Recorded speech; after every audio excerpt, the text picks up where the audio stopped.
Welcome to E360 TV, the live streaming and on-demand destination for influential voices and enlightened audiences. We offer trending, grassroots, and purpose-driven content across a diverse range of interests. E360 TV is more than just watching programs. We offer the ability to interact with live shows connecting audiences to real, authentic influencers and storytellers while streaming to millions of devices.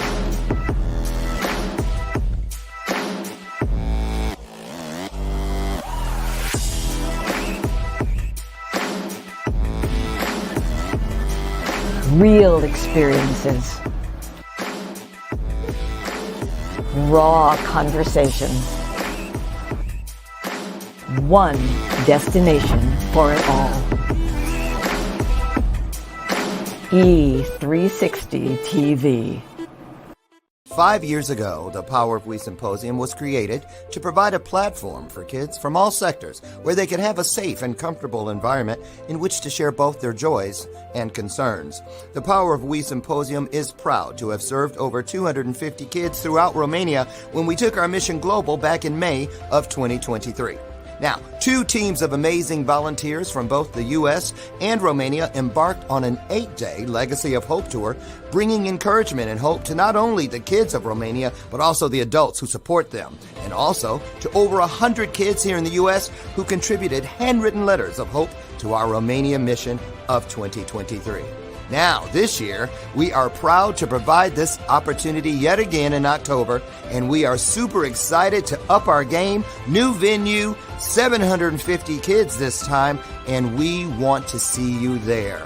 We're looking forward to meeting you in person at this year's event, which promises, as always, incredible speakers, amazing content, and of course, some of the greatest kids on the planet. So, mark your calendars for October 24th, and we'll see you here in Chicagoland for the Power of We Symposium 2024. This year's theme is Always Together, Never Alone. Tickets are available now on Eventbrite or at powerofwesymposium.com.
Good morning, good morning, good morning. How many can I do? Good morning, good, without breathing. Good morning, good. Okay, that's it.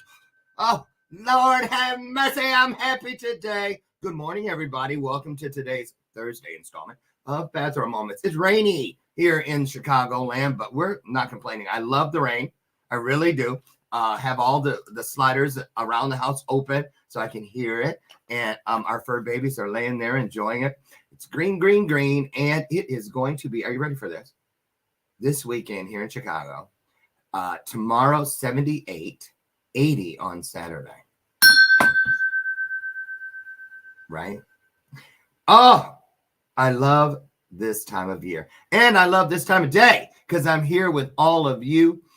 Creating an inspirational moment in time, a divine moment in time, because we are here of our own fruition, our own free will, coming together, which enacts that promise of where two or more comes together with the same mindset, heart set, that desire, you know it, to ease just a little suffering in the world. Well, you know what happens. Spiritual magic. That's right. That's the bell of purpose. I ring it on purpose. Why? Because, first of all, it's not, don't get it twisted. It is not, a show prop or a gimmick. It is an actual opportunity because just like that bell has a ring to it, so does the truth. And I don't want you to miss it. It's part of my commitment to bring you the best content on the planet. I was going to say the universe, but I haven't gotten an angel as a guest yet. Well, I don't know if that's quite true. Wait till you meet today's guest. You might differ, right? So let me explain something because I was on a call yesterday with my best friend, one of my best friends. I have a couple of them. Mark had us, and he was like, "What's that stuff on the screens behind you? It's distracting." Hello, it's not there for beauty. It is that is like medicinal. That's both of those monitors are sending out those hertz, with that frequency. Yeah, you know why? Because we're not sitting in here just occupying any old space. We are creating and obtaining and maintaining within divine space, sacred space. So I want you to understand that I'm not taking any risk. I'm trying to put a buffer between me and all those things that do not serve me. Can I get an amen? There you go. Because listen, if you really there's one. If you really want the best to be right there within reach, place it there. Place it there, because then you can have everything you need to now reach in this day for your highest self. Welcome to the show, my sidekick. She's been here for 7 years. This is our 8th year together. Lucy McGillicuddy Ricardo. And yes, I love me some Lucy. And for those of you who weren't around for Easter, you knew I had Lucy from Vita Vita Benjamin down there. Now, right above her, it's kind of going to move that. There's a glare on. You can't see her. Guess who that is? That's Lucy. I am the queen of the gypsies. Queen, queen, queen of the gypsies. Remember that? Now all I'm missing is Lucy in the chocolate factory. Remember? When there was stuff in. Okay. So anyway, who do we have here today? I don't have any announcements, so I just did a little funny monologue. I hope you're okay with that. We have someone here today. I had to look the word up, and I was hoping somebody in one of the clips I was checking out to show, I'm pretty sure it's called Prosilience. I had never heard of it. I'm just keeping it real. I had never heard of it. And the literal definition is, are you ready? Prosilience is the proactive attitude a person has, which makes possible for them to strengthen their resilience. So there it is in a nutshell. And we're going to look at a little 1-minute clip from something I found online after we get Miss Jen in here. So let me see. What do I want to say? I'm going to go to just a couple lines of her bio. JEN FREDERICKS says that she has overcome immense adversity and emerged as a beacon of resilience and hope for others. Now, her experience as a patient with a life-threatening chronic illness spanning over 3 decades and also being a caregiver for her daughter with a life-threatening diagnosis speaks volumes about her strength, determination, and compassion. Now, as a I almost messed up. As a Prosilience coach and a personal resilience practitioner, say that 10 times, she guides her clients towards a new perspective on life. Now, there's much more to it, but I want to get to it, so I'm going to skip the rest of that, and I'd rather you hear it directly from the Prosilience coach's mouth. Here she comes. Is that her coming down? Yep, it's her. I hear her come down the hall. Put some hearts on the screen. It's our way of saying welcome virtually.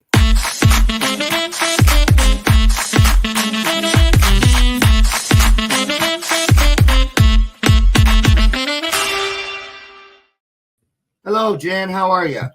I'm well. How are you? There's my heart on the screen. Oh, there you go. So where are you in the world? Welcome. Well, you're in Chicagoland. I'm in Milwaukee land. Milwaukee. Mm-hmm.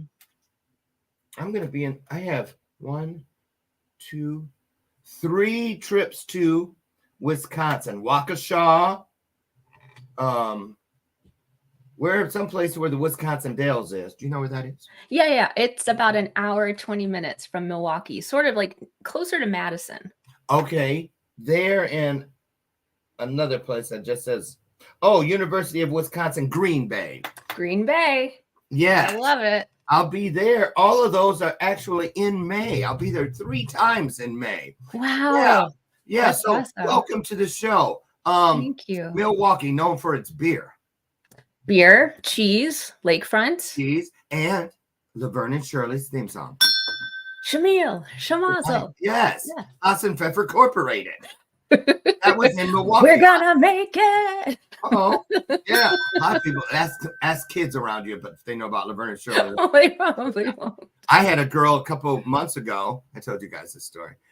Waiting on me at some restaurant, and a Whitney Houston song was playing. I was like, "Ooh, which one of her songs is your favorite?" She goes, "Who?" I said, "Whitney Houston," and she went, "Who?" Oh my gosh. I know. Oh my gosh. Color me miffed. So anyway, maybe I'm doing a little bit something right, because my daughter at least will fake sing the "and I." Oh, did y'all see that? Mm-hmm. Oh, she's letting us know. I got the vocals. I can sing. So, Will, I want you to tell us what else you do. I just kind of got the frosty top off of that mug of information known as your resume, or your bio, rather. And so can you finish? I like to leave for a minute and just let the guests chop it up with the audience, start having, create a vibe with them, and fill in between the lines something I may not have added. And then I'll come back in and we'll get officially started talking about this interesting subject of Prosilience. So it's all you. Take it away. Thank you. Well, hi, everyone. I'm Jen. I am a proactive resilience or Prosilience coach and a personal resilience practitioner. And, just like you hear on this show, it's a way for me to help ease suffering in the world. I am a 2-time kidney transplant recipient, spanning 3 decades of managing my own life-threatening chronic illness since I was 15. And I'm proud to say I'm creeping up on 50. So let's keep going. And then also for the last 8 years, I've been a caregiver along with my husband for our daughter, who was diagnosed with a low-grade brain tumor when she was 7. She's now 15 and in the full throes of teenagehood. And I'm grateful that she has her heart of gold and is really moving through this journey of managing her brain tumor with grace, as much as a kiddo can. So the reason I am in Prosilience is because I wanted to help ease suffering of those that I saw in the hospital, those who would come down the neuro-oncology floor like deer in the headlights because they had never experienced this type of, crisis medical trauma before. And I have been around the block a little bit with it. So I actually exited a 16-year marketing career, which led me away from my supposed Broadway career that was supposed to happen. But then I said, how am I going to pay for my transplant medications if I'm a struggling artist and actress on Broadway? So anyway, went to marketing and then moved here into coaching, and really the cliche thing of my pain and my passion has become my purpose. That's right. I want to start a little in reverse. Instead of with you, let's start with your daughter. Yeah. I don't think it'll ever sit right when you hear of a kid coming down, being diagnosed with a potentially fatal diagnosis. And it seems unfair. It doesn't compute. and there's a lot to it, a lot to unpack. So let's start there if we could. Sure. So I believe now you adopted your daughter, correct? Correct. Yeah. Yeah. Okay. We brought her home at 5 weeks old. Okay. So you have this miracle. Yeah. And then, at 7, Yeah. 7, that was my favorite age. I remember I was already okay with the losing of teeth. They were coming back in. I was okay. I felt like I'm a big kid now.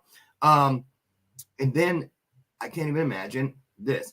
Talk about what were the first signs? Mm-hmm. And then just take us up to when the day happened and they dropped the bomb, the news. Sure. And Sure. what was the ride home like? Well, the ride home was a ride to the hospital.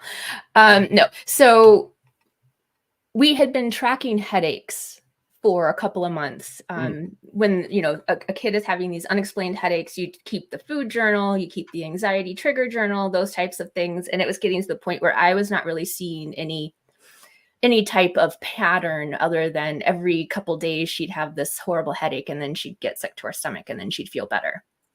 And for a while, we thought it was mainly around anxiety around some school things. It's his first grade. So you're really in the grade where you start doing a lot of the work. And spoke with her pediatrician. The pediatrician was like, well, we'll see what we can do to get you into the neurologist. But first, we have to weed out some of this other stuff. Finally got an appointment to the neurologist. Now, my husband had just flown out that same day we got the appointment to a conference out of town. So I was driving her to the neurologist. She, poor girl, is in the back seat getting sick in a garbage bag. Walk into the neurology office and they said, oh, we can't see her. You need to get her nausea under control and then we can see her. And I'm not going to say exactly what I said because it's out of character. I was going to say, I know what I'd say. Yep. That's pretty much what I said. Why do you think I'm here? They referred us to the local children's hospital, to the ER, maybe get some migraine meds, all of that stuff. I am so grateful that her pediatrician redirected us to get a CT scan right away. So I, called my husband on the phone and told him what was going on. I said, I think you'll hear from me. I'll be at the ER at Children's. She'll get some migraine medication, some nausea medication. But first they want this CT to see if there's not anything foundational causing this. It's not like I'm expecting a tumor or anything. First divine intervention, right? To kind of getting me to that place. Yeah. Get to the CT. Wonderful. There were wonderful people with my daughter. She wasn't scared at all. The tech accidentally left the curtain open between the CT machine room where we were and the room where the monitor was. And now I've never seen a brain tumor. But as soon as it showed, I'm like, okay, we have our answer. Different color than everything else. Yep. Bright white. I'm like, that's it. So I knew at that moment. And I said, Did at your least heart drop? Actually, no. Huh. I'm one of those people that's like, okay, this is what is. And now what's the next step to move forward? So I'm like, at least we know what we're dealing with. Pediatrician called me while I was still in the CT room with my daughter and said, okay, go home, pack a bag, get to the children's ER. Your daughter needs emergency surgery because she has hydrocephalus, which is a buildup of cerebral spinal fluid in the brain. And it was happening because of the location of the tumor. So cerebral spinal fluid actually flows through our 4 ventricles to help bathe our brain and keep it healthy. Hers was Moist. Yes, moist. Oh, that's like my worst word. Right. That and chunk. That's why I like saying it. So many people hate it. I know. It's great. I gave him a shirt for Christmas. Do not say the word moist. So go ahead. So, let's talk about her for a second. Yeah. So she was a trooper. I mean, of course, she was in. How did you explain to her in the matter of moments from getting a scan to you're getting ready to get prepped for brain surgery, little 7-year-old? Right. Well, I started with the doctor sees why you're having headaches. We're going to go meet some really special doctors that help take care of that kind of thing. And you're going to start to feel better. Because that's the truth. She had to have a shunt placed, which drains the cerebral spinal fluid, which helps her headache stop. which helps her nausea stop. We didn't talk about the brain tumor at that moment. It was the immediate, this is what's going to make you feel better. Discomfort, sure. Right. And I have to say, and she's actually interested in either becoming a pediatric nurse or a child life specialist. The child life specialist really hold your hand as the caregiver, as a newly diagnosed patient, to walk you through, okay, what are the next easy steps for us to get you healthy? And so they really kind of took over in the emergency room. I had a great friend there with me who was keeping me company as my husband flew home from his conference. And I have to share this. His boss walked with him. Well, his boss took over, booked his flight home, called him his taxi, walked with him from his room to the taxi, reading him passages from the daily devotional he travels with. Wow. So another, right? Yeah. So we met a wonderful neurosurgeon. He took care of placing her shunt. We had to wait for some of that to decrease before they could go back in another couple days later and take a biopsy. And she was just, she has this heart of gold and this spirit of fire. And it was just all on display there while she was, I'm sure, so scared. But how could she not be? I was scared. I was in the survival mode. I know the medical system. I knew the steps that we were going to be going through. I'm very comfortable in a hospital. Like, the beeping keeps people awake. It puts me to sleep. Very strange. But I have to share one story with you. And this is about how I was going to show up for her the rest of the time. Okay. So it was probably our second day in the hospital. We were there for a full week at that point. And all of a sudden, everything just started to well up in me. And I just knew I was going to lose it, which would have been fine in front of everyone, in front of my daughter and my husband, our family that was gathered, the nurses and care team that were coming in and out. And I was getting ready to lose it, and that's fine. Right? Right. All of a sudden, this calm came over me, and a voice outside myself asked, "Who do you want to be for her?" Who indeed? I just got chills. And that's what's guided my journey with her over the last 8 years. I pulled my husband aside. I'm like, we need to decide who we want to be for her. Do we want to be another space of fear and uncertainty and sterility and cold while we're here in this very frightening place for her? Or do we want to be a place of warm and smelling like home and bringing some comfort and laughter? I'm like, let's not change who we are as a family because of the circumstance that we find ourselves in right now. Absolutely. Now did you say 15 now? 15. So what's the condition of the tumor now today? It is stable. She is on a twice daily, it's called a MEK inhibitor. It's not chemotherapy, but it's sort of an immunotherapy that helps keep the tumor stable and or shrink it. So when we have MRIs every 3 months, I always send it out, like, we're asking for stability, we're praying for shrinkage. The tumor has caused a lot of other comorbidities that we're managing.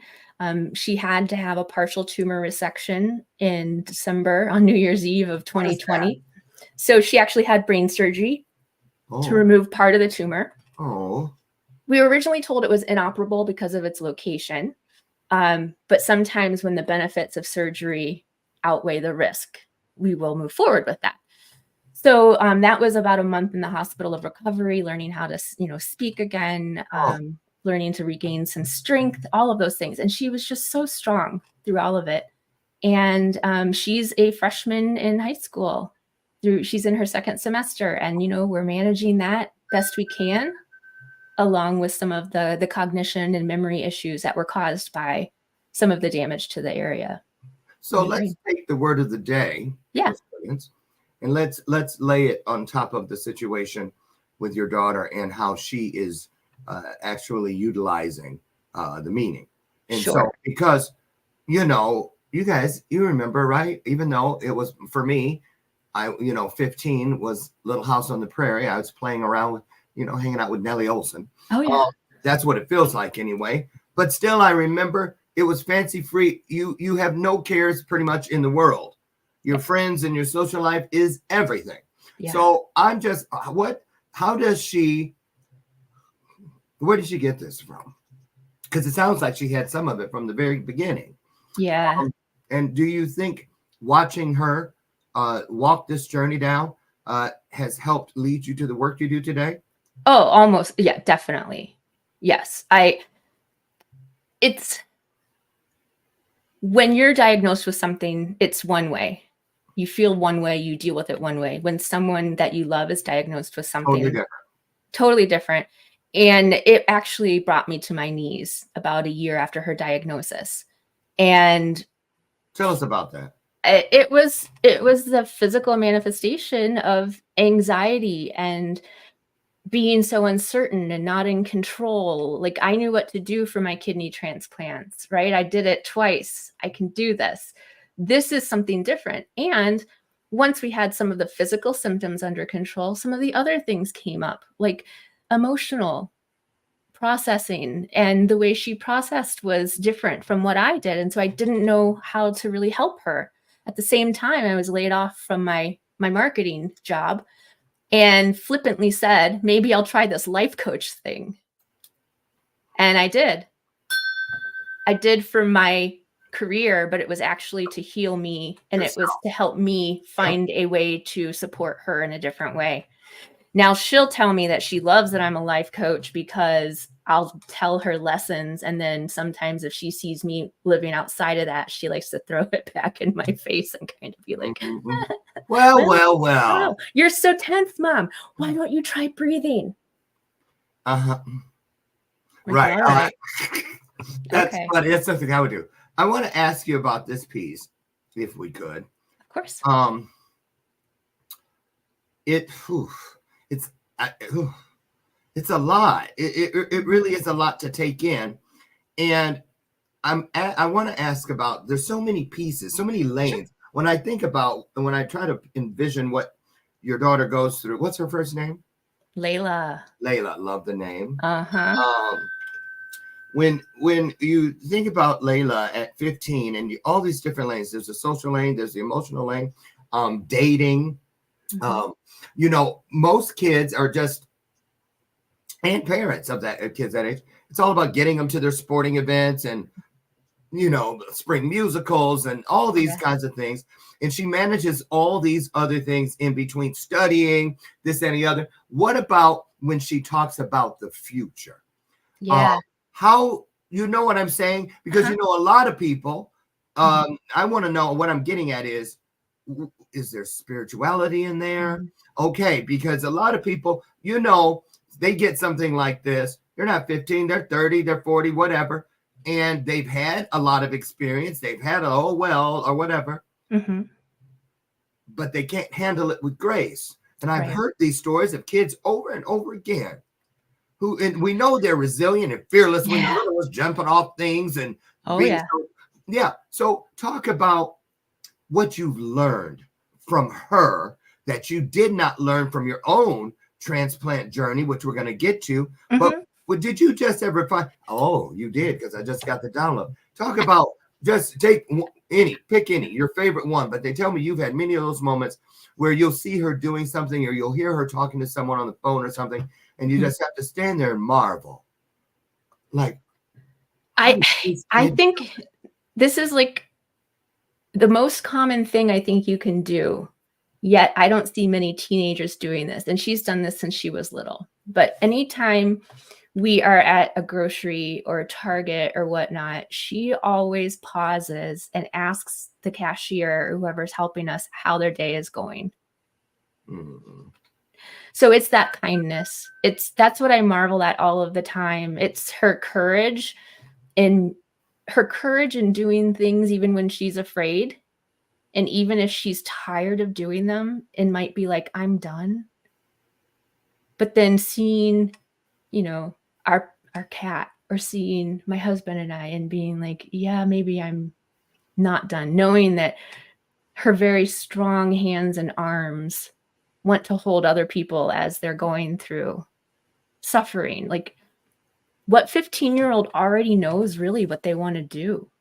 Like I told you, I thought I was going to be an actress in Broadway. Yeah. And she's here. She's part of the Future Healthcare Professionals Club at school. She's actually going to state to present a project that she did this coming weekend for HOSA. So that's what I marvel at, that like she too is turning her pain into purpose. And that's actually one of the building blocks of proactive resilience or resilience, is managing your energy, your physical, mental, emotional, and spiritual energy. So I already see her, even on those days when she wavers, I already see her connecting to her spiritual energy, which is that connecting with a sense of meaning and purpose and something outside of herself. And whether that be based in like formal religion, organized religion or not, isn't really the question here. It's that Right. what you're here to do. What is your soul's purpose? And What she kind of seems No, go yeah. ahead. Finish your Well, thoughts. yeah, it seems like she knows. Like it seems like she came with that message already within her. I assume she has some close friends. She has a couple, yeah. This type of diagnosis when you're that young is difficult. And a lot of friends that were around her when she was younger, have moved on to different schools. And when you're, It's scary for kids. it's scary. And when you're not there like consistently and they don't know what they can trust, sometimes it's too overwhelming for them. But yeah, a couple super close friends that she's known since she was actually really little, daycare or born. And then making some other friends in her new high school. Yeah. And she's excited to make those friends not as the girl who had cancer, who has cancer, but based on, who she is, So what she likes. prosilience. When you mention this term to people, what kind of look comes over their face in most cases? What the hell? What is that? I actually have people telling me, like marketing strategists and whatnot, like, you can't use that word. No one knows what that is.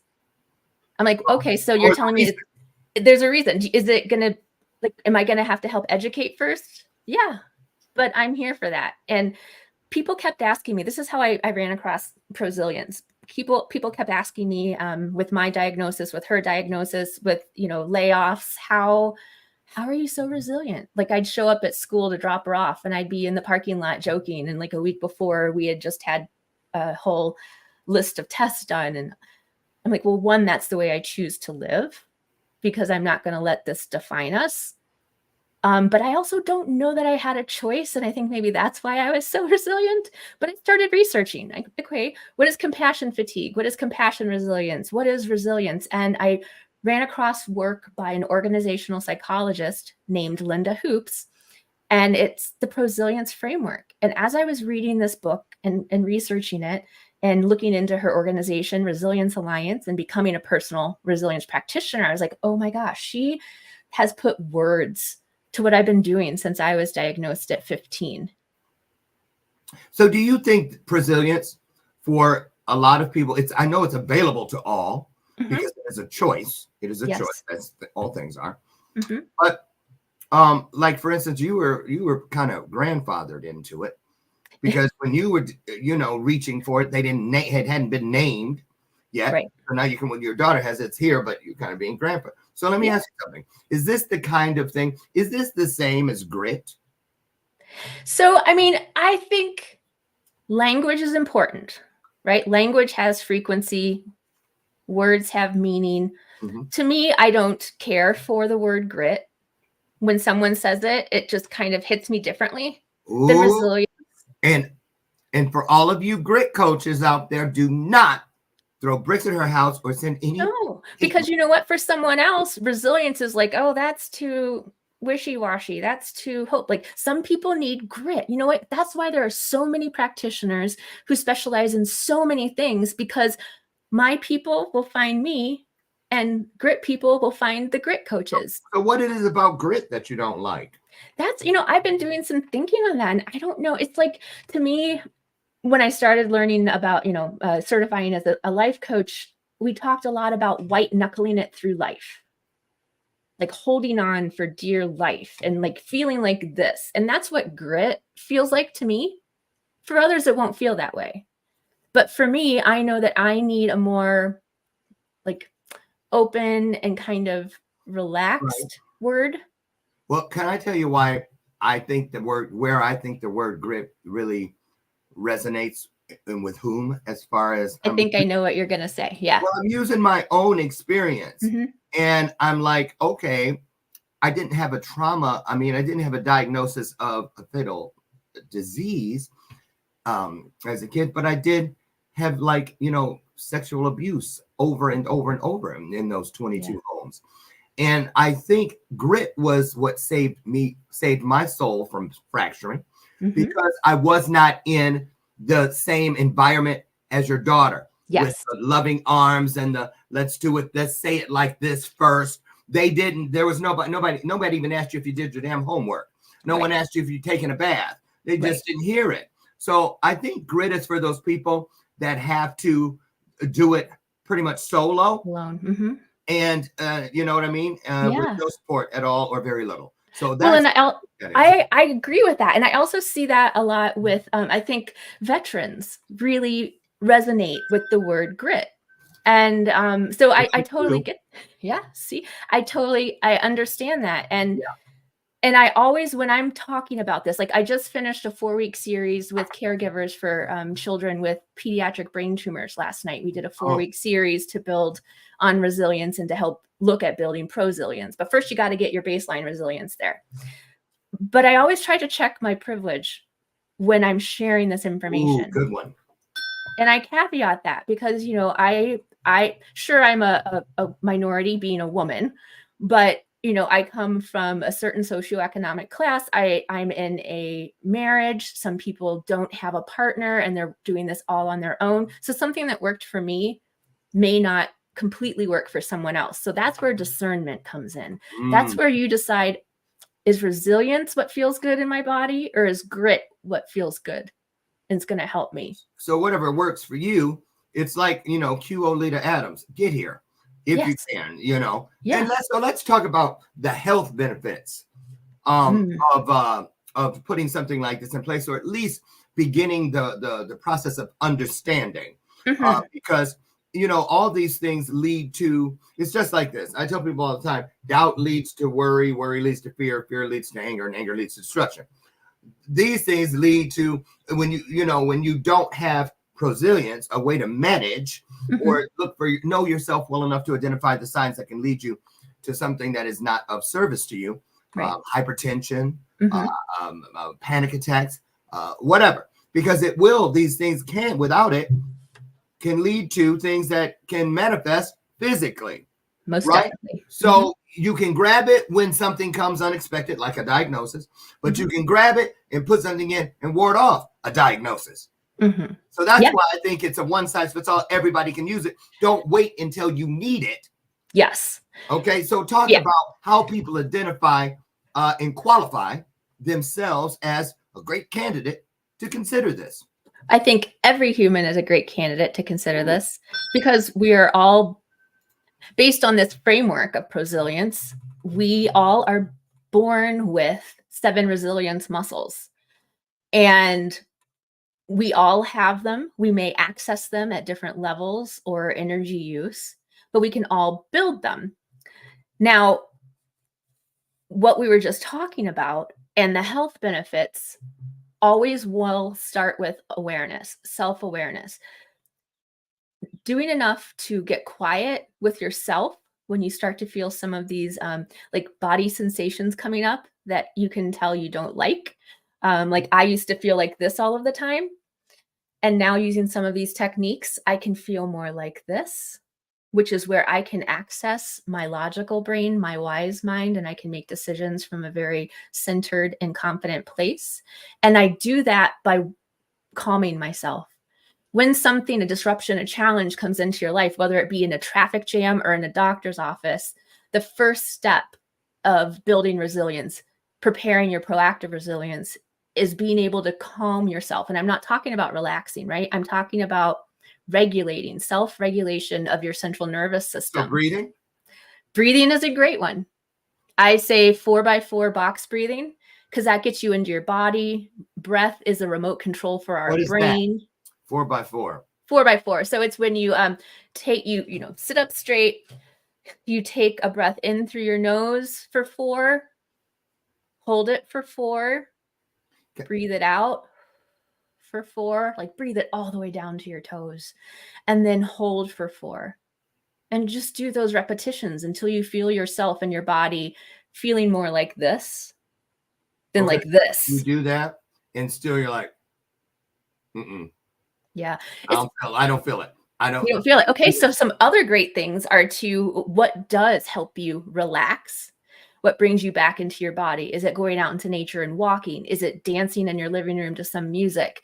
Is it sometimes for people, all you can do is distract yourself. That's what I have to do. I refer to it as, and everybody in my world knows when I say, excuse me, no offense, but I need to change the air in the tank. Mm-hmm. And sometimes if it's an overhead light on, I'll turn it off and turn a lamp on. Yeah. If we're playing jazz music, I'll turn it off and just have silence. If Mm-hmm. I'm inside, I'll go out on the deck and go outside or go get in the car. You know what I mean? I've even asked my husband because everybody knows that best sleep is when you're in the back seat of the car. And so remember when you're a kid and you're like, oh, yeah. So I've even just gotten in and said, can you just drive me around for 2 miles? Yeah. And so what you're doing is you're disrupting your system. You're disrupting that thing that is causing it works. And it does. So whatever you can do to disrupt that cycle so that you can get back into a more regulated state is what's going to work for you in the first building block of Prosilience. And I also know this. None of that worked until I decided immediately during or after an episode of that, I don't like this anymore. Yeah. You can't just wait until it's upon you. You have to have it within reach. And it's almost like when we're kids and they teach you the fire exits at school and they run you through it. Here, let's go out in the hall and put our heads down and all of that. You must do that. So let's talk about this. Is there a particular, as you work with people, is there a particular what's the word I'm looking for? Industry or group of people, that are under a lot of stress or something, that you find they're saying more and more need this kind of thing. What's happening? What's the pulse of this as far as business and entrepreneurs, solopreneurs, really listening to this and saying, okay, so that's what I've been dealing with. Talk about that. Yeah. So again, my focus is on patients and caregivers. Because caregivers burn out. Oh my gosh. And I'm not, caregivers, I'm saying like family caregivers, but also this is great for frontline healthcare workers and others who are protecting us. And when I'm saying caregivers, I'm sorry, I've sort of clarified. No, it's okay. A lot of my friends at my age are dealing with, I'm 61, aging parents. Yes. And the care falls to them. It is a lot. So you know what I'm talking about. Oh, so looking at people, it's not just these diagnoses. No. My nieces were here for Easter because I have a sister here who they have to come all the way from LA because she's dealing with dementia. And every time they come, there's more to deal with. And it needs to be managed or it's going to happen. They're going to feel it in their health journey. Yes. So just explain to people how to get started, if you could. Sure. Well, one, I'm going to share that I'm also a caregiving.com champion. And caregiving.com is an online resource for caregivers. And their mission is to help caregivers and manage their burnout, help them know caregiving.com. Okay, I'm going to put that in. Go ahead. Yeah, and I'm a champion. So I represent Southeast Wisconsin, and I do research to help pull together resources that they then share on their website. It can be financial. It can be, there are several people who focus on coaching and supporting those who are caring for someone with dementia. So caregiving.com is a wonderful resource. Burnout is a thing. Wow. I'm in the sandwich generation, as they say. So I'm caring for, a young child, not just, a young child, but one with a diagnosis. And I have parents who are aging. Yes. Yeah. They're in great health, and I know that me doing this work now is going to sustain me should I need to support them or my in-laws as they go through their life changes as well. So I'm forgetting the question, but you were asking what's a good place to get started? Yeah. Yeah. Like, how does the person vet themselves or someone they love? Right. So there are 4 building blocks of resilience, and that begins your trek toward prosilience. It's calming yourself. It's choosing the strategy with which you want to face that challenge or disruption. It is choosing which resilience muscle you're going to use, like your strength, like what's your innate strength to help you through that challenge. And then managing your energy. And this is one that I think everyone can start doing right away, is taking a look at where am I with my physical energy? Where am I with my mental energy, my emotional energy, and my spiritual energy? Yes, we know as caregivers that our physical energy is going to be low because we are doing so much. But a lot of times we don't know to also look at our mental, emotional, and spiritual. Because along with all of those things that we're doing for our loved ones, physically, managing medication, all those things, there are our own thoughts and beliefs and feelings around what they're experiencing and what that change is going to bring to our life as well. Can I ask something? Yeah. In your experience with your clients, because this lane of energy, the one, the spiritual one. Yeah. Oftentimes when people are faced with these, what appear to be overwhelmingly large, huge mountains of responsibility, they get angry. These diagnoses, why us? And they get angry, and they're pissed at God. Oh yeah. At their higher power. They're like, don't even say that name in here. Yep. How do you get them? Do you just say, okay, for now, let's just put baby in the corner? Is that what you do? And then they come around eventually to... Yeah, well, I mean, again, it's like, it doesn't have to be with their God or a God. It could be, are you wanting to support a specific outreach agency? Is that your connection to a sense of meaning and purpose around this? However, what I would say is, okay, let's feel that. Let's feel that anger. It's completely valid. We're not going to positively, bypass or spiritually bypass the emotions that we're given as humans. This is part of the human condition. So I'm going to be with you non-judgmentally, and you're going to be able to feel that anger as long as you need to. Which would you say, in your experience, is the most common speed bump? Fear or anger? Well, I think that anger is a byproduct of fear. I basically think that everything is love. Even fear is love. Well, and yeah, so I have done a lot of work to be able to recognize when I'm fearful and then know that that's coming from an undercurrent of love. And then I try to connect to the love more than the fear, because I don't want to get into the worry and the doubt and that drain of mental and emotional energy, because I know that without human energy, we can't fuel our resilience. Is there any maintenance program needed?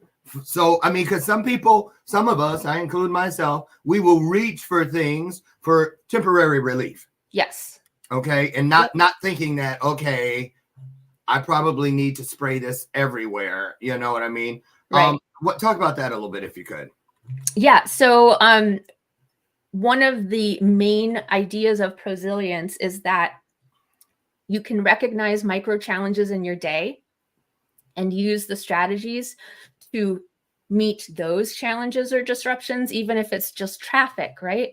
Because what that's going to do is help build sort of your muscle memory, much like when we're at a gym and we are going through the motions of our exercises. You can get to the point where little things in life, those little speed bumps, can help build your prosilience before you're in a crisis. So being able to sit in traffic, and instead of going to the place of annoyance and all of those things, do you choose to go to a place of accessing your positivity, resilience muscle, which actually helps us see possibilities and hope in like a challenging situation? So you're in traffic. Do you look around and scowl at all the people? Or do you look and say, oh, look, we're all having a community experience here. Chicago, I do. Yeah, right. I was just in Chicago a couple of weeks ago. Thankfully, I took the train. So the train. Uber and train. Okay. Yeah. But that's what I choose to do. Or I work a lot with clients who do, like, one of their biggest annoyances sometimes is traffic or people cutting them off. I'm like, okay, well, we are the stories that we create. So you could say, oh, that person has it out for me. They cut in front of me. How dare they? They're disrespecting me. Or do you want to say something like, oh, maybe they really have to quickly get to the hospital because their partner is having a baby or something like that. So we are the stories that we create, and we get to choose. And when you create stories that help boost the neurochemicals that bring, like the oxytocin and the endorphin, all of those things, those affect us differently than if we tell ourselves stories that actually create the chemical cocktail, chemical cocktail in our body of the cortisol and stress hormones and all of those things. So that also can very much affect your physical health. Okay, so tell the truth and spite the devil.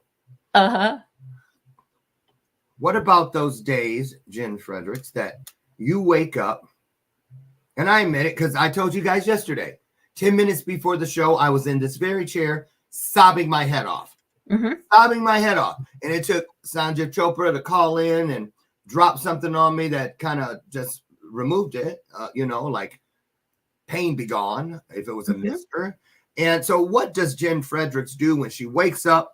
Feet haven't even hit the floor yet, but you already know I'm not that girl right now.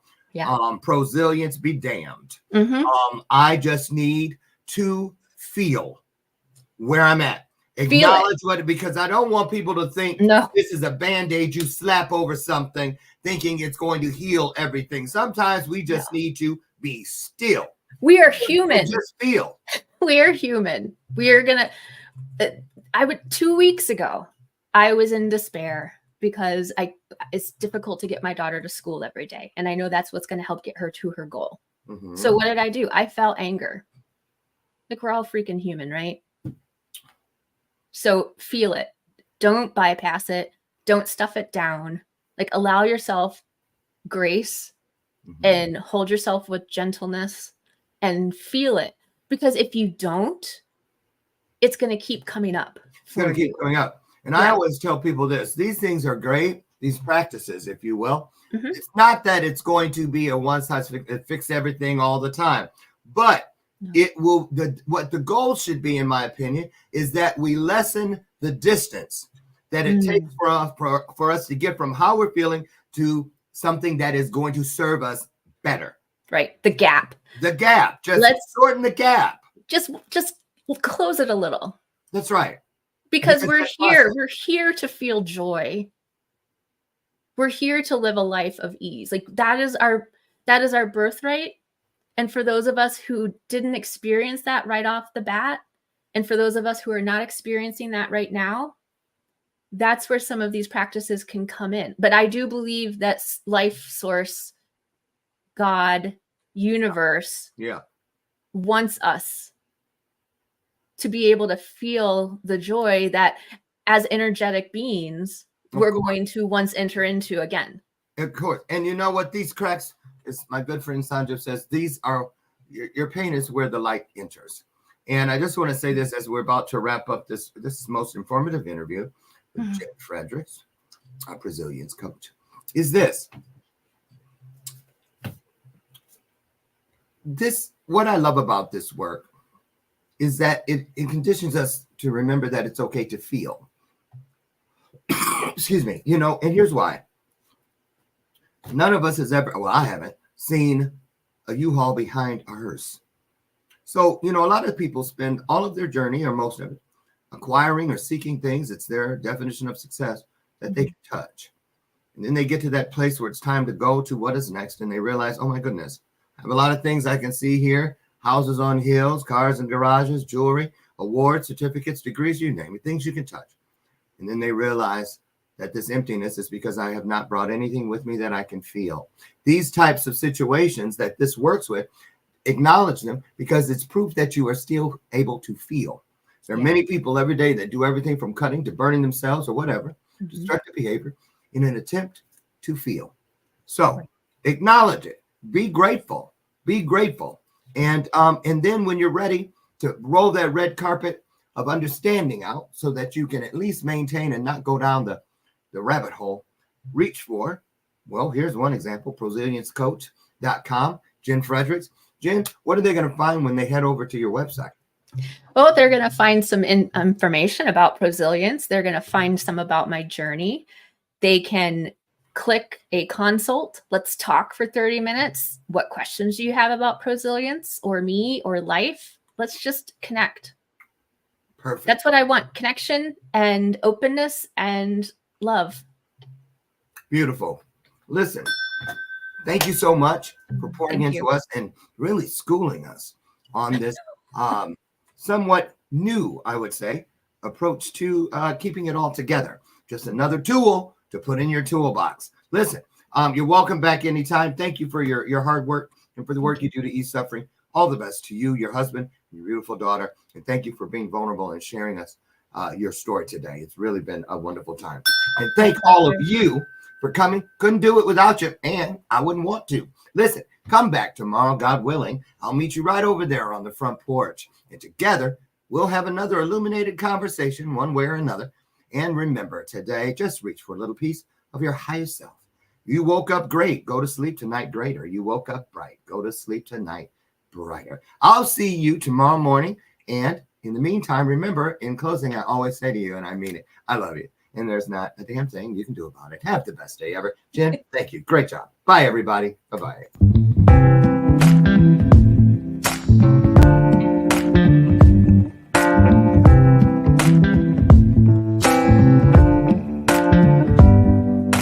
Show me your soul. Baby, I'll show you mine. Show me your soul.